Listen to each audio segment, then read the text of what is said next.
I stand frozen in the corner of Serena's engagement party, feeling like I'm watching my own life from the outside.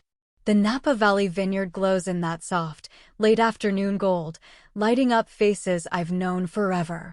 Champagne sparkles in crystal glasses, and everything almost looks magical, if you squint and don't look too close. Leo finds my hand and squeezes. My father taps his spoon against his glass, and just like that, the room goes silent. Leo shifts next to me, his shoulders steady and warm. He gets it. He knows how much these gatherings drain me. Friends, colleagues, people I love, there's always a cost. My father starts speaking, his voice full of that authority that seems to work everywhere: boardroom, dinner table, doesn't matter. Eleanor and I couldn't be prouder to celebrate Serena's engagement to Theo. Serena lights up, beaming at Theo. At 27, she still has this breathless excitement, that wide-eyed wonder I seem to have misplaced somewhere in my late 30s. The crowd leans in, business people, family, friends, everyone hanging on his words. My mother stands beside him, her diamonds flashing every time she moves, smiling at Serena like she's the answer to every question.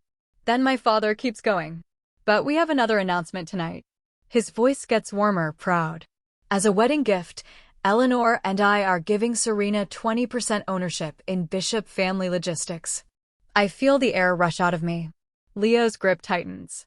My mother steps forward, her hand perfect on my father's arm.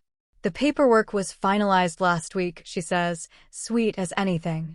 This 20% stake is worth $3.5 million. The room bursts into applause. Business associates nod, family friends trade looks. My smile stays fixed, even as the edges of the room blur. $3.5 million. For Serena.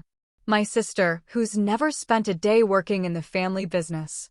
Stay calm, Leo whispers, barely moving his lips. I'm right here. When the applause dies, I drift forward, not really in control.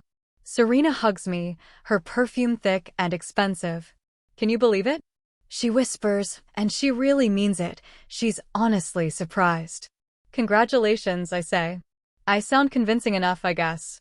Years of practice swallowing disappointment while pretending to be happy for everyone else. My parents bask in the praise, my father's hand on Theo's shoulder, welcoming him not just as a son-in-law, but as a business partner. The message is clear, even if nobody says it. Suddenly I remember my own wedding, 9 years ago. I remember unwrapping the kitchen appliance my parents gave us. You'll need this for work, my mother said, like a coffee maker was the perfect gift for their firstborn daughter. No business shares, no talk of inheritance. Just a kitchen gadget, as if that's all I'd need to make my own way. Leo leads me to a quiet spot, concern all over his face. You okay? He asks, keeping it low. My practice smile wobbles. Not here, I whisper. Not now. The evening drags on. Theo makes a toast, his voice full of gratitude. The guests murmur, and as I move through the crowd, I catch snippets. Substantial gift, someone says. Smart business move, says another. An older woman whispers, Serena's always been their pride and joy, not realizing I'm close enough to hear. Across the room, Maya catches my eye. She's known me forever, seen every moment of this same favoritism. One look from her, a raised eyebrow, asks if I'm all right. I nod, barely. Leo brings me water, standing close. His presence keeps me steady as I make small talk with family friends, none of whom care about my recent promotion, or the patent I'm working on that could actually change something in the world. I watch Serena take in every congratulation, my parents soaking up the admiration. Suddenly, everything clicks into focus. This isn't like old wounds. It's different. Too public, too big to just swallow and move on. As the party finally starts to wrap up, my phone buzzes. Serena's already posted it all on social media. I'm officially a millionaire. Wild, right? Family business and all that. Leo watches me as I stare at the screen. He doesn't say anything, just keeps his eyes steady, like he already knows what's running through my head. Outside, the last guests slip out into the cool evening. Thunder rumbles, and somehow nature always knows how to set the scene for my mood. This ends tonight, I whisper, and I mean it. Really mean it, for the first time in years. Ever seen favoritism so blatant it just knocks the wind out of you? Share your story in the comments if you have. I'd love to know I'm not alone. For hours pass. The ballroom is empty now, echoey and way too big. All that's left are the traces of the party, crystal flutes with lipstick stains, bits of fancy wrapping scattered everywhere. Just our family remains, 5 of us floating in this strange, rented vineyard bubble. Serena stands by the window, holding up her share certificate so the last bit of light catches the gold letters. She traces her name, slow and proud. Theo hangs nearby, glued to his phone, probably running numbers in his head, thinking about what Serena's new money means for their future. I stay perfectly still in the stiff, high-backed chair, spine pressed against the old wood. Leo's hand settles on my shoulder, thumb moving in little circles over my dress. It's grounding. Everything else feels shaky except that touch. Father loosens his tie and sighs, satisfied. Wonderful evening, he says to nobody in particular. Couldn't have gone better. His words knock something loose in me. Why don't I get the same? The question slips out calm and clear, even though my heart's pounding. Mother freezes, champagne glass halfway to her lips. What? The shares. Why doesn't your firstborn daughter get 20% too? My voice is surprisingly steady. Mother sets her glass down, careful and slow. Kasia, don't be ridiculous. You have a good job. You don't need shares. That's not the point. I fold my hands in my lap. I just want fairness. Father's face goes flat and cold as he steps closer. The transfer's done. Legal. Finalized. Each word slams down, final. Don't stir up trouble. Be happy for your sister. Serena shifts her weight, eyes flicking to Theo. He stares at the floor, wishing he was anywhere else. The certificate in Serena's hand suddenly looks heavy. I gave up my college funds so Serena could go to Westridge, I say. The memory flares up, me at 17, stuck at the kitchen table while Dad broke the news. I moved to the smallest bedroom when Serena wanted a studio. I worked 2 jobs in college while she got full support. That was different, Mother snaps, her voice climbing. Serena needed more help. You were always so independent, so capable. So being capable means I get less? My hands won't stop shaking, so I press them together tighter. That's not fair. Father's jaw sets hard. We did what we thought was best for both of you. This discussion is over. It's ungrateful. Ungrateful.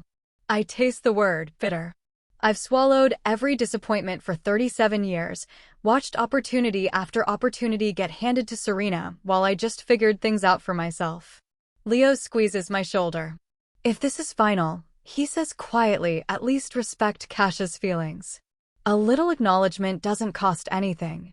Mother's eyes fill with tears right on cue. We've always treated you both equally. How can you say otherwise? Equally? I laugh, hollow. Name one time Serena didn't get preference. Just one. Father's voice drops, warning. This ends now. Drop it or leave. And just like that, I feel lighter. For the first time in 37 years, I see everything for what it is. This was never going to change. I unclasped the silver bracelet from my wrist. Grandma gave it to me on my 18th birthday, just before she died. The metal is warm from my skin. I set it on the table. I'm done being the family afterthought. Leo stands with me, steady and sure. We head for the door. Kasia, please, you're overreacting, Serena blurts out, finally breaking her silence. Her face is red, eyes wide. She honestly doesn't get it. None of them do. Mother covers her mouth. Father stands there, jaw working, but nothing comes out. For once, I've left him speechless. Family should lift each other up, not play favorites, I say, softer now. When did any of you last celebrate something I accomplished? Did you know I'm up for a patent that could change cybersecurity? That I got promoted last month?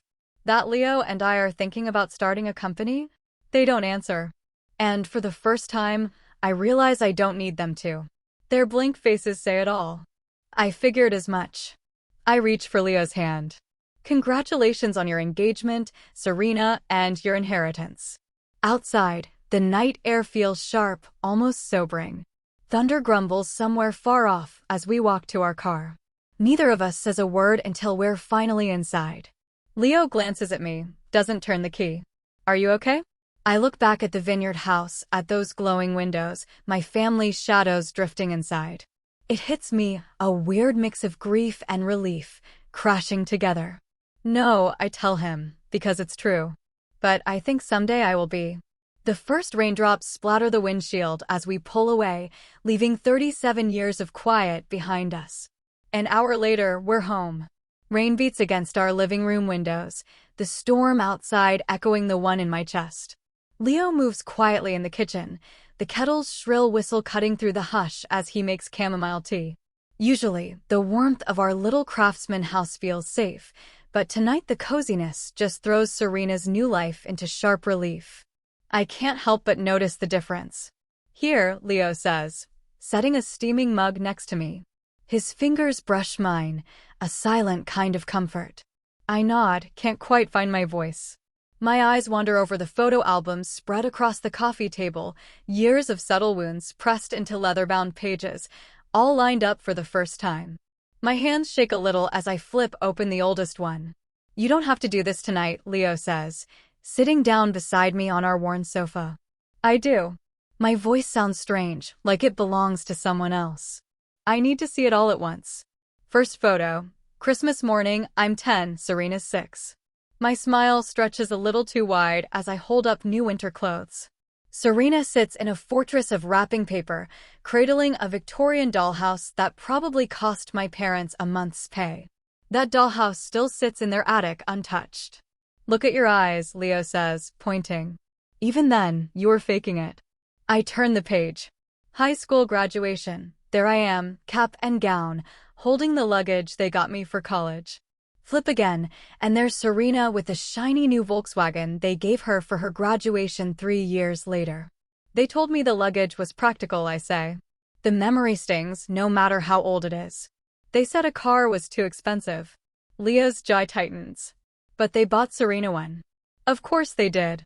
My finger traces another picture, Serena's first day of college, our parents flanking her, beaming. They paid for her private university, while I worked 2 jobs at state just to make ends meet. Jesus, Kasia. Leo's voice wavers as we move through the memories. I knew things weren't fair, but seeing it all together. It's obvious now. Serena's dance recitals packed with aunts and uncles, while my academic competitions went unnoticed.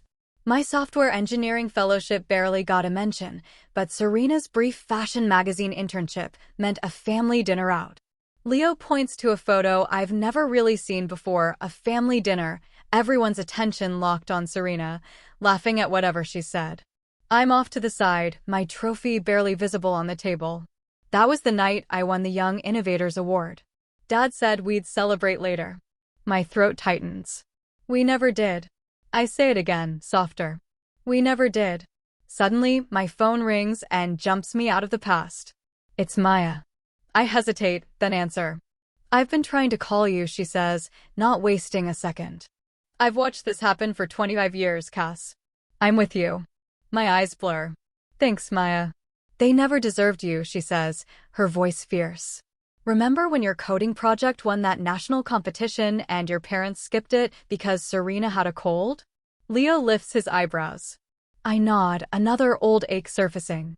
After we hang up, the doorbell rings. Leo checks the peephole, then looks back at me surprised. He opens the door and there's Professor Alistair Vance, my old mentor, standing in the rain, soaked but determined. I heard what happened, he says, peeling off his raincoat. His hair's plastered to his forehead, but his eyes are sharp.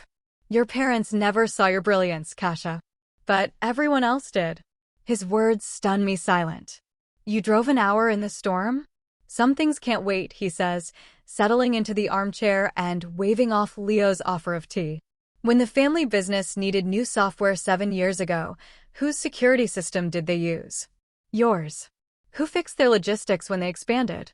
You did. My phone won't stop buzzing, messages keep pouring in. Friends are worried, colleagues are furious about how my family treated me. Leo grabs my phone and scrolls through, his eyes getting bigger with every notification. You've built more than you realize, he says, turning the screen toward me. Look at all these people who see your value. For the first time since that awful party, I actually breathe a little easier. I guess I needed to see it to have proof I'm not crazy. Other people see the same patterns I do. Professor Vance leans forward. Your career speaks for itself. Your patent application could change the way banks protect customer data. He hesitates, glancing at me. Meanwhile, Serena has tried and abandoned 5 careers. I finish his sentence, all of them bankrolled by my parents. Leo, quiet as ever, says, they gave her fish but taught you to fish. Simple, but it hits me. He's right. The irony stings. Serena got business shares without a single day of business experience. I worked for everything, sacrificed, while she's had stuff handed to her on a silver platter. My phone rings again. Mom's calling. I let it go to voicemail, but a text pops up right after. Want me to listen? Leo asks. I nod, watching his face as he listens to Mom's message. He hangs up and mimics her quivering voice. We've always loved you both the same. He snorts. That's exactly what someone says when it isn't true. Then my laptop dings. An email from Dad, subject line screaming family matters in all caps. He writes a stiff, cold paragraph, scolding me for airing family business and telling me to put this nonsense to bed. I shake my head and show Leo. He still thinks he controls the narrative. Leo slides an arm around my shoulders. He's been doing it your whole life. They all have. A text from Serena lands next. You're ruining my engagement celebration. How could you be so selfish? It hurts, but less than before. The albums spread out in front of me are proof, real, solid evidence of what I've gone through. I'm not making this up. I'm not oversensitive. Professor Vance stands to leave. He pats my shoulder.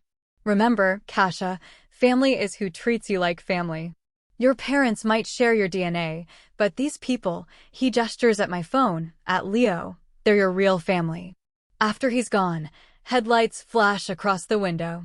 Leo glances outside and frowns. Your parents are here. His voice turns steely. Want me to send them away? I think about it, then nod. I need space. Through the rain, I watch Leo step out onto the porch, closing the door behind him. He stands tall, blocking the way as my parents try to come inside. Mom tries to push past, but he doesn't budge. Eventually, they give up and slink back to their car, rain streaking the windows, their faces defeated. When Leo comes back, his shirt is wet, but there's this new energy inside me. I set a boundary with my family and the world didn't end. How do you know when family patterns are too deep to change? I ask Leo, shutting the photo albums. He thinks for a while.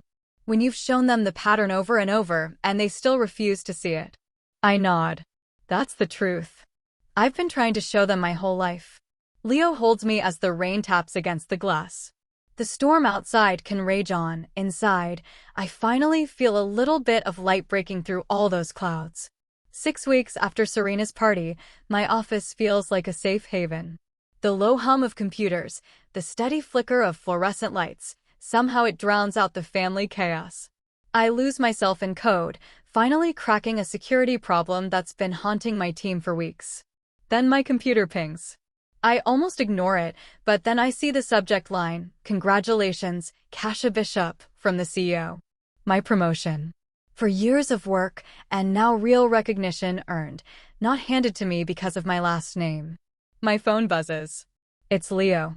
Did you see the email? He sounds proud. I swallow hard, trying to sound calm. Just now. Your boss called me this morning. I've been planning a celebration dinner all day. Don't stay late. I laugh, picturing him in our kitchen, sleeves rolled up, making my favorite meal. For the first time in a long while, I just let myself enjoy it. In 10 years, he's never missed a chance to celebrate me, even when my own family barely noticed. Right on cue, my phone lights up again, Mom's name for the 3rd time this week. I let it ring out, just adding her to the growing list of relatives I'm avoiding. Yesterday, the Callahan cousins called. Leo hears me sigh. And Aunt Imogen left another voicemail, her usual speech about healing the family rift. Let them call, I say. My voice sounds steadier than I feel. Right now, I'm focused on what matters. The peace I've found in this distance, it feels like something I actually earned. For the first time in 37 years, I'm figuring out who I am, not who my family expects me to be. When I get home, it smells like rosemary and garlic. Leo's gone all out: candles, the good china, even champagne chilling in an ice bucket. To the new senior director, he toasts, his eyes shining with pride and, yeah, a little worry. And to boundaries. Boundaries we should have set ages ago. We clink our glasses, and of course my phone buzzes again. This time, Maya's forwarded me a post from Serena, her wedding flowers, captioned, "When your parents spare no expense for their daughter's special day." Mom shared professional photos of Serena touring venues, with a caption about carrying on the family business legacy. It's not subtle, it's ammunition, another angle to pull me back in. Leo watches me. "Your dad showed up at your office yesterday," he says, careful. "Security called me." I put my fork down. "He what?" "He couldn't get past the lobby." "I talked to security at your office and here at home. They know the drill." Anger hits me fast, not just at my dad's stunt, but the sheer nerve of it. "Let me guess, he wanted to reason with me about Serena's wedding?" Leo nods. "Apparently Aunt Imogen's telling everyone you're having some kind of breakdown, that the job pressures made you unstable." I laugh, sharp and bitter. "Of course. Because after years of being the afterthought, setting boundaries must mean I've lost it." After dinner, I draft an email to the family. The words come easy. "I appreciate your concern for family harmony. But the favoritism I've experienced isn't new, and it isn't trivial. I'm taking space to reconsider relationships that always demanded my understanding but never offered much back. I'm healthy and focused on my career and marriage. Please respect my decision to engage on my terms, in my own time." Leo reads over my shoulder. "Perfect," he says. Clear, calm, and final. Next morning, I meet Dr. Eliza Chin, the family therapist Leo found last week. "I just need to process this, not just react," I tell her. "That's remarkably self-aware," she says. "A lot of people in your shoes would just burn bridges." "I've spent my life building things," I tell her. "Even if some relationships need to be torn down and rebuilt, I want to do it with intention." That weekend, we host a small dinner for real friends, Maya, my mentor Professor Vance, and a few colleagues who've turned into confidants. We laugh, share stories, start new traditions not weighed down by old pain. Tuesday morning, Serena's name flashes over and over on my screen. I almost ignore it, but she's relentless and something feels off. "Dad says the business is in trouble," she blurts out. "Cash flow problems, lost contracts, looking for investors." The irony isn't lost on me. The same morning my patent gets approved, and there's a $75,000 bonus attached. The family business stumbles. "I'm sorry to hear that," I say, careful. "That's it? You're sorry?" Serena's voice cracks. "Mom and Dad are fighting over wedding costs. Theo is worried about joining a business that might be sinking. And all you've got is sorry?" I take a breath. "What exactly do you want from me, Serena?" She's quiet. In the background, I hear Mom's voice, sharp and angry. "I have to go," Serena says finally. "Theo says it's all too much, the tension, the drama." When the call ends, I sit in my office, staring at the patent Leo had framed for my last innovation. Below it, the new approval and our steady investment portfolio, choices we made, quietly over years. We set ourselves up, no matter what the family does. And there it is. My independence isn't just about money. It's become my real strength. For once, I feel it in my bones. While my family's shiny front starts to crumble, I'm over here quietly building something real. Leo catches me grinning as I scroll through investment options for my bonus. "Good news?" he asks. "The best kind," I tell him. Honestly, I feel like I'm seeing things for the first time. 2 weeks later, a Tuesday, the cream envelope shows up, just slips in with the bills and junk mail like it's nothing special. But I spot those gold embossed edges right away. Serena's wedding invitation. Of course. Leo leans in the kitchen doorway, dish towel in hand, watching as I freeze by the mail table. "You don't have to open it now," he says, trying to sound casual. I ignore him and slide my thumb under the flap. The invitation feels heavy, expensive, classic Serena. Inside, there's the calligraphy, announcing her wedding to Theo, 8 weeks from now at the Fairmont. A little handwritten note falls out. I need my sister there. Please come. Love, Serena. My throat gets tight. I haven't seen her since I stormed out of the engagement party. It's been 2.5 months of trying to figure out who I am, outside of all the family drama. Leo glances over. What's it say? He asks, joining me. I pass him the invite. She wants her punching bag to show up, I mutter. That night, while we're finishing dinner, the phone rings. Mom's name lights up. Leo just raises an eyebrow. I pick up after the third ring. Serena's devastated you might not come, Mom blurts out, skipping any greeting. This is her special day. Kasha. Hello to you too, Mom. Don't be difficult. This isn't about your issues with us. This is about supporting your sister. I press my fork to the plate until the tines bend a little. My issues? You mean the years of favoritism, ending with a multi-million-dollar gift? That's business, not family, she snaps. The wedding is family. I hang up. Leo refills my wine. You okay? Just peachy, I say, but my hand shakes as I reach for the glass. Next morning, I get a text from an unknown number. Turns out, it's my dad's new phone. Lunch tomorrow? Need to clear the air before the wedding. Capital Grill at 1. I show Leo while we eat breakfast. Are you going? He asks, spooning sugar into his coffee. I'll hear him out, I say. But I'm not making promises. The next day, the restaurant is packed with business types. My father stands when I walk in, hiding behind his practiced smile. You look well, he says, nods at the seat across from him. Once we order, he starts in. Serena talks about you all the time. She misses her big sister. Does she miss me, or does she miss the sister who never complained when she took what was mine? His jaw clenches. That's not fair. Fairness isn't really your thing, Dad. We sit in silence until our food comes. He cuts his steak like he's in surgery. Finally, he says, look, whatever grievances you think you have, this wedding matters. Serena needs you there. She's always gotten what she needs, I say, voice steady.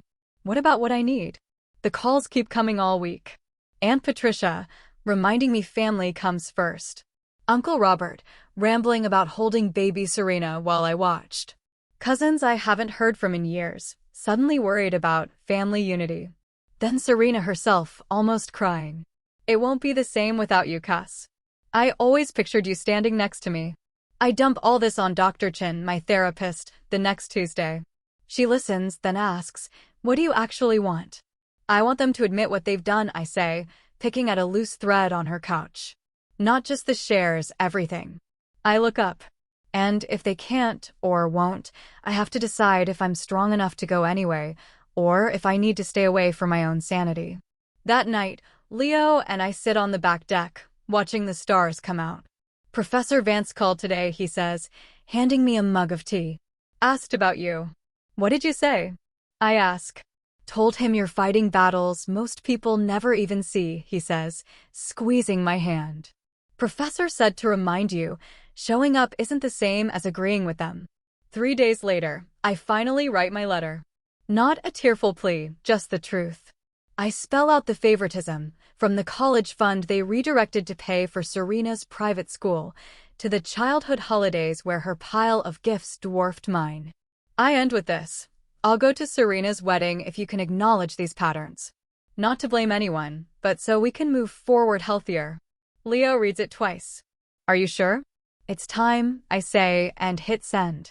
The pre-wedding dinner comes before I get any real answer. We meet at Riviera, one of those fancy places where the lighting tries to make everything look softer than it really is. Serena spins her engagement ring, and Theo tries to fill the silence with awkward talk about honeymoon destinations. Mom sips her wine, back straight as a ruler, but you can see how tense she is. Dad keeps glancing at his watch. Out of nowhere, Serena says, the salmon's really good here, like she wants to break the silence that's settled over us. I catch Dad watching me, his face showing something I don't quite recognize. Kasha, he says, finally putting his fork down. I got your letter. The whole table freezes. Under the tablecloth, Leo squeezes my hand. We should have been better to you. Dad's voice comes out rough, like saying this takes real effort. I won't pretend I understand how you felt, but I know we hurt you. Mom stares at her plate. Serena's eyes go wide. I breathe in slow, feeling something inside me shift, not forgiveness. Not yet, but maybe the beginning of it. Thank you, I say. That's a start. On the morning of the wedding, sunlight pours into the bridal suite as I fasten the last pearl button on Serena's dress. My fingers move slow and careful, like each button connects who we used to be with who we are now. You look beautiful, I tell her, and the words come out easier than I thought they would. Serena catches my eyes in the mirror. She glows, and it's not just nerves. Thanks for being here, Cass, she says. I wasn't sure you'd come. That hangs in the air between us, more honest than we've ever been. I smooth the satin on her shoulders, thinking about when we were kids and she always wore the crown and I played her loyal sidekick. I almost didn't, I say, but I keep my voice steady. Mom shows up in the doorway. She looks smaller than I remember, her confidence nowhere in sight. She watches us quietly, her eyes taking in the two of us together. Something shifts in her face. Maybe she's realizing what she almost lost. Out the window, I spot Leo in the garden with Uncle Robert and Cousin Andrew. He's always been good at handling my family, creating space for me where there wasn't any before. Watching him look out for me, no big show, just quietly, makes something twist in my chest. When I step outside for fresh air, Dad finds me. His fancy shoes crunch on the gravel. You've built a good life, he says, voice softer than I'm used to. I meet his eyes. I have. I did it the hard way. He nods, gets the message. Your mother and I were thinking about inviting you to the next board meeting. The company could use your security expertise. I tell him I'll think about it, not eager, not dismissive. These little moments, they're how things change. The ceremony takes place under a canopy of white roses. Serena and Theo say their vows. When Serena promises to create a family built on fairness and love, she looks right at me. She doesn't have to name names. The message hits home. Leo squeezes my hand, his thumb tracing circles on my skin. At the reception, the champagne flows and the music swells. I brace myself for old patterns, but something's different. Serena taps her glass, and everyone turns. Theo and I have an announcement, she says, voice strong. We're not joining the family logistics business. We're starting our own marketing firm. The room buzzes. Mom freezes mid-sip. My sister taught me something, Serena goes on, finding me in the crowd. Real independence means building your own path. Later, Dad finds me alone. 3 words, I was wrong. He actually says it. His shoulders slump a little. Across the room, Mom comes over, eyes full of tears. Her apology is wrapped in 1,000 explanations, but I hear the truth in it. Healing doesn't mean forgetting. On the drive home, Leo looks up at the stars and says it's true. 8 months later, we're hosting Thanksgiving. Serena and Theo show off photos of their new office. Mom and Dad bring thoughtful gifts for everyone. Conversation flows, no competition, no old tension. In the kitchen, setting out dessert plates, I stop and listen to the voices drifting in from the next room. It wasn't easy getting here, not by a long shot. But standing in the warmth of my own home, I finally get it. Family isn't just who you're born with. It's who you build and how you treat each other. So what about you? How do you define family? Is it blood, or is it something else? Share what family means to you.